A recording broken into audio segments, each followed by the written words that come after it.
श्री गणेशाय नमः श्री प्रभो रामचंद्राय नमः श्री सरस्वती नमः श्री माता पिताय नमः कैकैसे धरोनी पोटेसी कौशल्य संभोख्यातीसी तो का व्यर्थ दुःखी होसे आम्हा दोघीसी दुःख ये. तिसऱ्या अध्यायाचा आरंभ करत असताना नाथ महाराज सांगतायत, मागच्या अध्यायाची कथा आपण ऐकलेली आहे. कैकईला मोठं दुःख झालेलं आहे.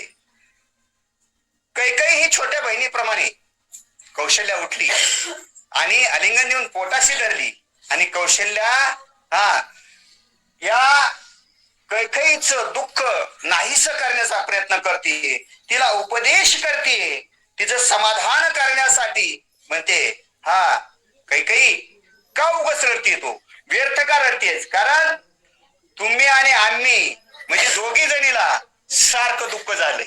ही वृत्ती आमच्या कौशल्याची, हे दुःख सारखं झालंय म्हणून तू या ठिकाणी रडण्याचं कारण नाहीये. कोदरा सख्य बहिणी दोघे बरणीजे दोघी जणी यासी काही नाही मिळणे दुस्तर पाटणिया नांदती सख्या. एका आईच्या उदरामधून जन्म घेणाऱ्या दोन सख्या बहिणी, लक्षात घ्या. एका आईच्या उदरातून जन्म घेणाऱ्या दोन सख्या बहिणी आहेत, पण त्या दोन सख्या बहिणी असणाऱ्या दोन घरी दिल्या जातात, ठीक नाही, वेगवेगळ्या घरी दिल्या जातात. आणि वेगवेगळ्या घरी दिल्यानंतर त्यांची पाठवणी नांदण्यासाठी वेगवेगळ्या ठिकाणी करतात. मग मला सांगा, सख्या कसं म्हणावं बरं त्यांना? एका ठिकाणी दिल्या, एका आईच्या उदरातून आल्या आणि वेगवेगळ्या ठिकाणी दिल्या, द्वैत निर्माण झाला का नाही?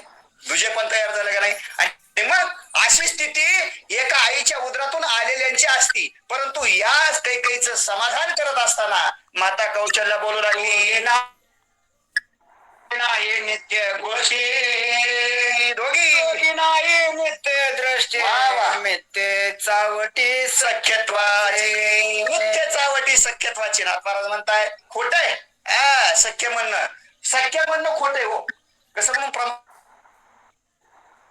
दोन घरी दिलं. आता दोघीच्या गाठी भेटी कधी होतात? जर दिवाळीच्या पंचमीच्या सणाला आणलं तरच दोघीच्या गाठी भेटी. दोघीच्या गाठी भेटी आहेत का नंतर? दोघीच्या गाठी भेटी नाहीत, दोघी एकमेकाला दृष्टीपातच पडत नाही. आणि मग भेटी होण्याचं तर अवघडच. मग त्या दोघींना सख्यत्व म्हणायचं कसं किंवा सख्या म्हणायच्या कसं, अशा प्रकारची शंका उपस्थित नाथांनी केली. दोघे नाही नित्य संवाद दोघे नाही नित्य संवाद, दोघी नाही नित्य बोध तो सख्य संबंधात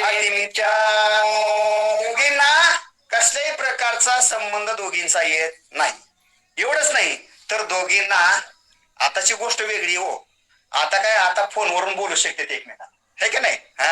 आणि या असणाऱ्या साधनाचा उपयोग बघा, आपल्याला आता सुद्धा मोठा झाला, 5वं पारायण चालू आहे मोबाईलवरच आपलं, है की नाही?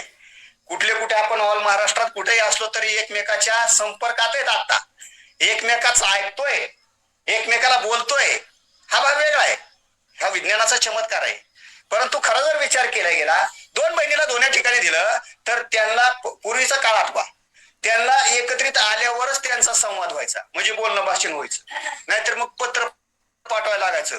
आता पत्र पाठवलेलं महिना दीड महिन्याने मिळायचं. आणि महिन्या दीड महिन्याने मिळाल्यावर तिथलं तोपर्यंत किती घडामोडी झालेल्या असतील, आहे का नाही? म्हणजे त्यांचा संवादही होत नाही, त्यांचा नित्य बोध घ्यावा तर तो होत नाही. म्हणजे ह्या सगळ्या काही गोष्टी खोट्या आहेत.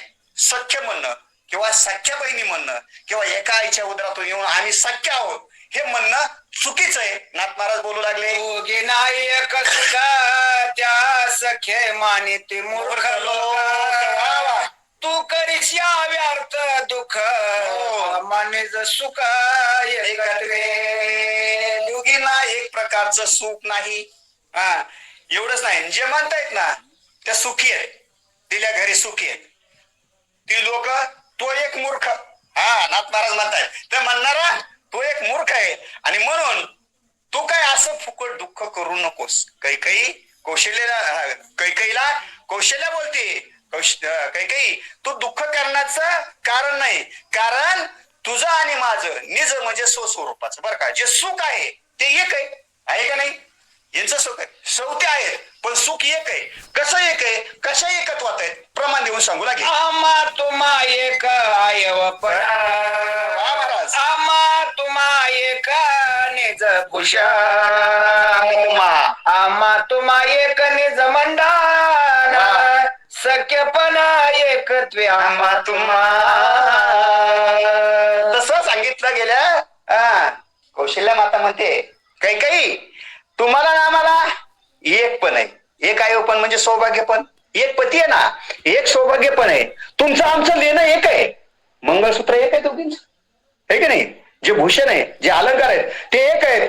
तुझं आणि माझं दोघीचं निज मंडन निज भूषण एक आहे. म्हणून आम्ही तुम्ही म्हणजे तू आणि मी सख्य आहोत. ज्या एका आईच्या उदरातून जन्मतात त्या सख्य नाहीत, तू आणि मी सख्य आहेत. अशा प्रकारे समदुःख जाणणारी माता कौशल्या त्या कैकईची समज घालून बोलू लागली. आम्हा तुम्हा एक सांगता आम्हा तुम्हा एक भोगा आम्हा तुम्हा एक कांदा असख्य सख्यात आम्हा तुम्हाला आणि आम्हाला एक संगत आहे, तुम्हाला ना आम्हाला एक भोगार्थ आहे, उपभोग जे घ्यायचा आहे तोही एक आहे.